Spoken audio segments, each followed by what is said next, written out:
മൂന്നാം സീറ്റ് വിഷയത്തിൽ നിർണായക നീക്കങ്ങളിലേക്ക് മുസ്ലിം ലീഗ് കടക്കുന്നു. മുന്നണി യോഗത്തിന് മുൻപായി മുസ്ലിം നേതൃസമിതി യോഗം വീണ്ടും ചേരും. സീറ്റ് ആവശ്യത്തിൽ നിലപാട് കടുപ്പിക്കാനാണ് ലീഗിന്റെ നീക്കം.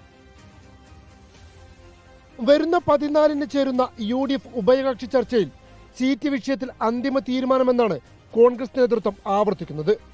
എന്നാൽ അതത്ര എളുപ്പമാകില്ലെന്നാണ് ലീഗ് കേന്ദ്രങ്ങൾ പറയുന്നതും. ഇത്തവണ മൂന്നാം സീറ്റ് വിഷയത്തിൽ ഉറച്ചു നിൽക്കാൻ തന്നെയാണ് ലീഗ് നേതൃത്വത്തിന്റെ തീരുമാനം. സീറ്റ് ആവശ്യമായി മുന്നോട്ട് പോയാൽ കോൺഗ്രസ് ഹൈക്കമാൻഡ് അടക്കമുള്ളവരുടെ ഇടപെടലുകളും ലീഗ് പ്രതീക്ഷിക്കുന്നുണ്ട്.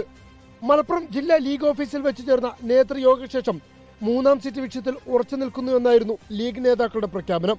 എന്നാൽ കോൺഗ്രസ് ലീഗ് നേതാക്കൾ തമ്മിലുള്ള അനുരഞ്ജന ചർച്ചകൾക്കൊടുവിലാണ് വീണ്ടും യോഗം ചേരാൻ ലീഗ് നേതൃത്വം തീരുമാനിച്ചത്. UDF ഉഭയകക്ഷി ചർച്ചകൾ നടക്കുന്ന 14-ന് രാവിലെയാണ് ലീഗ് സംസ്ഥാന സെക്രട്ടേറിയറ്റ് യോഗം ചേരുന്നത്. ശേഷം സംസ്ഥാന നേതൃസമിതി യോഗവും നടക്കും. തിരുവനന്തപുരം പാണക്കാട് ഹാളിൽ വെച്ചാണ് യോഗം. അന്നേ ദിവസം നടക്കുന്ന മുസ്ലിം ലീഗ് നേതാക്കളുടെ അനുസ്മരണ പരിപാടിക്ക് ശേഷമാണ് ലീഗ് നേതൃയോഗം ചേരുക. അനുസ്മരണ പരിപാടിയിൽ സംസ്ഥാന കോൺഗ്രസ് നേതാക്കളും പങ്കെടുക്കുന്നുണ്ട്. മൂന്നാം സീറ്റ് വിഷയത്തിൽ പ്രവർത്തകരിൽ നിന്നടക്കം കടുത്ത സമ്മർദ്ദം നേരിടുന്ന സാഹചര്യത്തിൽ രാജ്യസഭാ സീറ്റ് കൂടി ലക്ഷ്യമാക്കിയാണ് ലീഗ് നേതൃത്വത്തിന്റെ കരുനീക്കങ്ങൾ. Reporter Ashkar Ali Karimba, in reporter, Malappuram.